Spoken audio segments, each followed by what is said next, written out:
Hello, beautiful soul family. Rebecca here, your vibe mentor. Welcome to the very first ever Monday Mastery, formerly known as Monday Magic, now on Tuesday Tastic, because I have been very much under the weather. I'm sure you can hear my nasally congestion. Luckily, there is some relief, so I'm able to be here with you. But I felt very called to postpone, which I've never done before. I have always shown up on Mondays, even if I was sick. But there was a point where I could hardly even open my eyes. This is for you here today. I have had my hair up in a bun and in my same PJs for like 2.5 days straight. So I am here for you. Know that I love you very much and bear with my funny sounds. It is also a beautiful day here. It is 60 degrees out, so the windows are open. The kids are homesick, so I can't guarantee what's going to happen, but I trust you'll roll with it. So this, of course, as always, is a timeless message. I will take a brief moment to cover the sort of the solar weather and a bit of the astrology, and then we'll roll into the guidance of what is being called forward right now. And regardless of when you find this, that message is for you in that moment. So trust that it is a timeless message as much as it is also covering the energy of this past week. So the biggest reason there's a strong call to reiterate, I was not meant to bring you the message yesterday. It was meant to come today. And I can tell the difference between I don't want to do it and sources clearly saying it must wait. And that was very obvious and still not 100% sure why. Something about the need for the collective, our community, those of you who would have watched this video to not hear it yesterday, to be able to go through that energy on your own and then receive the guidance today. We did have a new moon on Sunday. And by the way, if I have to cough or sneeze, hopefully I'll be able to pause it real quick before I expose you to that. So just bear with me if I do have to pause. But something about the collective needing to be in that heavy, dense energy. And with the new moon on Sunday, it is very common for a new moon to come with a lull in energy. I'm not surprised. That's when I got sick. The moon's light is blocked out, and so there's less light for us. And if you think about light is life, light is energy. I love the awareness, scientifically proven, that when the sperm meets the egg, there's a flash of light, that light is everything. And so when we're low on light, we're low on energy. But there's something about the collective needing to be in the heaviness, be in the density, be in the darkness. And I had to let us be there. I had to be there too, and to be in it, and to, I don't ever want to use the analogy of rolling around in the mud, because it's really it's not a victim state that's being encouraged, but rather just an acceptance of what is, and an opening to and an embracing. We have to embrace both the light and the dark to further excel on our path. And so it's interesting that you add the new moon, low energy, to daylight savings. It is a complete loss of energy in general. We literally lost time. We literally lost sleep. So fatigue and low energy is not uncommon. You are not alone. There is a strong theme of suicidal tendencies coming through. It was brought to my awareness through my son this past weekend, as well as two dear friends are hearing about that collectively as well. Certainly that's part of what I do, is help people pull out of that dark night of the soul, out of the depression, step into purpose and a beautiful life. So know that you are not alone. It is very fascinating to me how these patterns are very, very consistent. If one person is feeling it, many people are feeling it. And so whatever you're feeling, I cannot, and I'm flooded with goosebumps right now. So that is the absolute clarity and certainty and confirmation that if you are experiencing that, you are not alone. Please do not hesitate. I offer free 30-minute sessions for that exact reason. It is not, I swear to goodness God, I swear to my creator, it is not a sneak attack sales call. I will spend every single minute of that session working on healing you. I am here for you. Your purpose is my purpose. Do not quit. Do not give up. We need you. Nothing lasts forever. Nothing. Nothing ever lasts forever. It will get better. This is just a moment in time. And so let's remember that. I need to dab my nose here. We are very much in a massive purge, and this can feel uncomfortable. If you think about when you get the flu, you've got something in you that needs to come up. It needs to be released.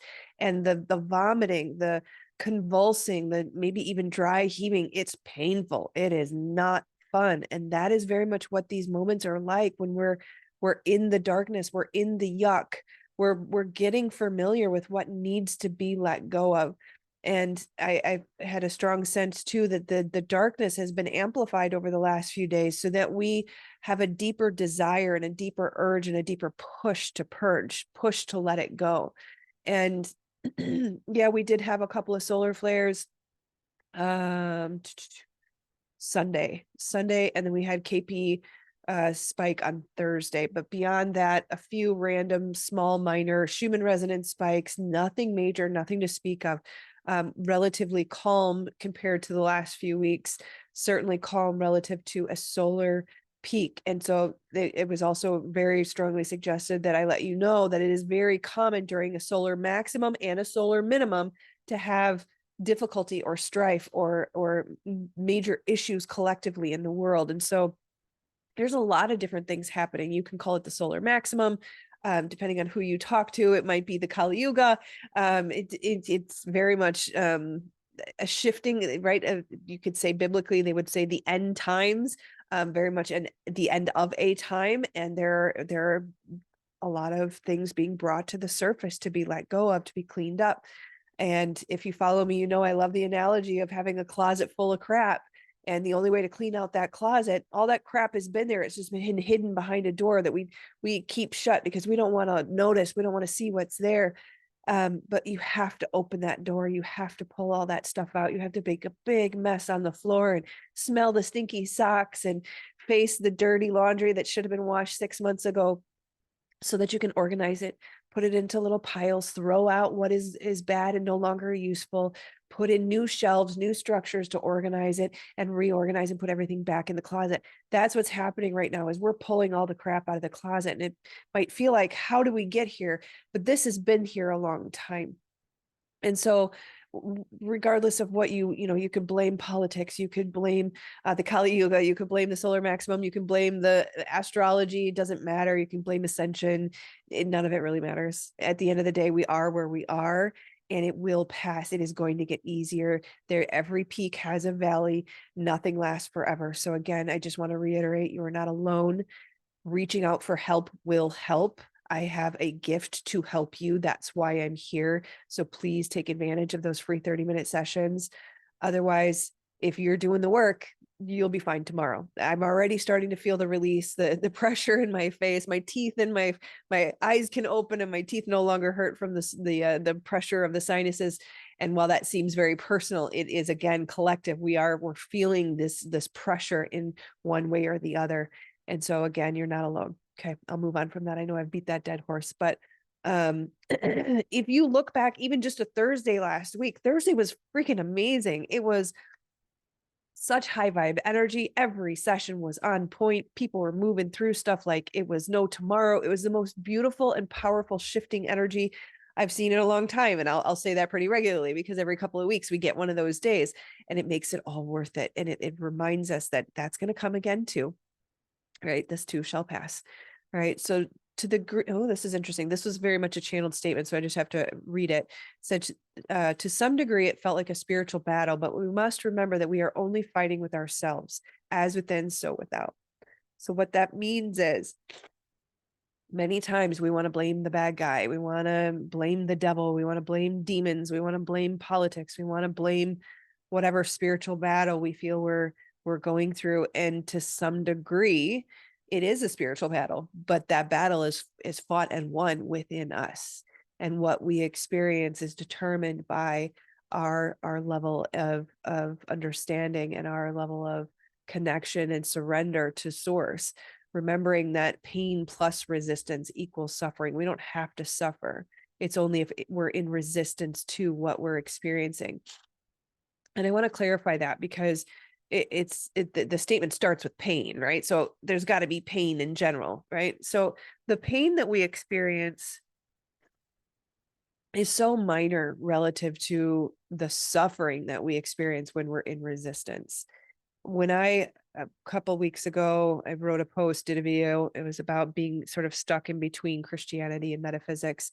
And I very much am a proponent of follow your passion, follow your heart. Your desires are meant to be your compass towards your purpose, but not everything's going to feel good. And when you live a source led life, when you are fully surrendered to the guidance of the divine, you're going to be called to do things that you don't really want to do, that really don't feel awesome. It's not awesome to be in the middle of Christianity and metaphysics. I didn't want to write that post. I didn't want to out myself. Right. So that's the kind of pain that I mean is, yeah, I had to go through the difficulty of putting that together and in the nervous moments of like, hitting post, but that's nothing compared to hiding myself, being vanilla, being plain, being bland, being just kind of take it or leave it to some people, right? So the pain was really not that much. It was a little discomfort to create the post. But when I was in resistance to it, there's a whole lot more suffering because I'm hiding, and it's an internal angst. It's an internal anxiety. There's so much freedom in saying, here I am. This is me. I now have permission to be 1,000% exactly as I want to be, right? Exactly as the divine made me to be. So really look at, if you have this belief that life is suffering, life is not suffering. There might be a little marginal pain, a little discomfort along the way, but we don't have to suffer if we put down the resistance. And so this purging moment, we really want to look at, what am I being asked to let go of? Where is my resistance to what is? It is not a matter of fixing who you are. So itchy. Who's thinking about me, right? You're watching, of course you would be, right? So when I make the statement as within, so without, it can be so easy to beat ourselves up over that. And so it's really important to remember that it's not a matter of blaming yourself or feeling shame or feeling guilty, that there is nothing wrong with you. You are perfectly imperfect, made exactly as you need to be for your purpose. You are right where you need to be on your path. It is not a matter of fixing who we are. It is not a matter of fixing who we are or fixing what is outside of us, but rather removing the barriers within us to what is, right? The resistance to what is. If we can surrender into just being, surrender to loving what is, everything exactly as it is right now can feel perfect, can feel okay if we put down our resistance to it. Right? We are being set free by what we're being asked to release. And when I said, or when I asked the question, what are you clinging to? The answer was beliefs, right? Because oftentimes we can feel like, well, I'm clinging to a habit. I'm clinging to my car, my clothes, my addiction, whatever it might be. Yes, many times that is true, but often it's driven by, again, the angst, the internal environment, the beliefs that we have around our current status or experience in the world, right? How much brighter can you shine when you let go of the thing that you are holding on to? And this comes with a funny example. I took the kids, I don't watch TV hardly at all ever. My kids do, but I just don't have time for it. And so when we go to the theater and we watch a movie, many times it'll have a message for me, which is a lot of fun. And so we went to see Kung Fu Panda 4, their very first 3D movie. It was super cute, just kind of watching them, like try to reach things on the screen and stuff. But um, I walked out of the movie and I was like, I don't think I got anything from that one. And it was so funny because the guidance was so clear. It was like, yeah, you're being asked to move from one stage in life to another, and you're clinging to the old way of being. And in the movie, Kung Fu Panda is asked to let go of being the dragon. Well, spoiler alert, sorry. I don't think I'm going to share too much, but for anybody that cares about Kung Fu Panda, just mute it for a second. He's being asked to go from the dragon warrior to spiritual master, spiritual leader. And it was really fascinating how the guidance really connected that for me, that the way that I built the business initially, the first 2-3 years, the way I behaved, my mentality was very much in that fight or flight response, very much in my trauma response, very much hustle and grind and push and shove, not people, but just trying to make things happen and not really surrendering to the divine will or the divine plan or the divine timeline.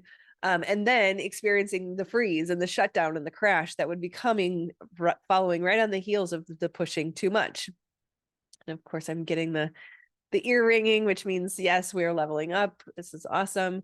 So I had to let go of the struggle and the fight. And it was almost as if this sickness, this cold that I'm experiencing, it I've been practicing over the last few months, many months, this art of surrender. I actually have been working on it for a year and a half. But really feeling like highest levels of mastery and full surrender, fully source led. And yet there was just a little bit more. There was just a little bit more. And for me, it came down to purifying the body, right? That it's so easy to say, I don't have time for lunch. I'm just going to grab that processed protein bar. Or my friends want to go out. I'll just have one glass of wine. No big deal. Like it's, and that's my path. It's not necessarily what you're being called to.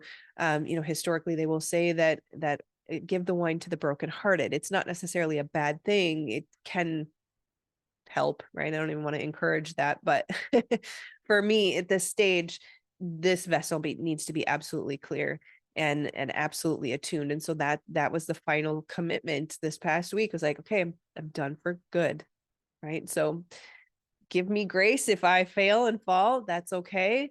But my commitment is going forward. I'm answering every single call. We're letting go of every single thing that is holding us back, and really think about, what are you holding on to? Especially look at your beliefs, because that's usually what drives the outward behaviors. And then look at how much greater, how much brighter would you shine? How much more freer would you be if you were really able to let go of those things? Knowing that it requires a belief, and that we're letting go of the belief in struggle, the belief that we have to fight, right? Looking at those demons that we fight and knowing that they're coming from within us. And remember that you can find peace and happiness in any circumstance, no matter what. And I can say that from experience. I have absolutely experienced every single one of my deepest fears and learned to find peace and stillness and happiness and surrender, even in that, loving all of the deepest, darkest fears, and then realizing that nothing can get you when you have faced them and you've surrendered to the divine, even through them. Right. So the winds of change are upon us. It is very, very clear. I don't know if you've noticed, but things are shifting and changing. There is a big energy here right now. And I think it's kind of part of what's pushing everything out and or up. And it cannot be stopped. It cannot be stopped. So all you need to do is just let go, love what is, surrender to the divine, ask for guidance, and be ready to receive. Again, I want to reiterate, if you need help, please reach out. It is not worth exiting. We need you. We love you so very much. All right. I thought I was going to keep it short, but there you go. My gift to you. I love you, my friends. We'll see you next time.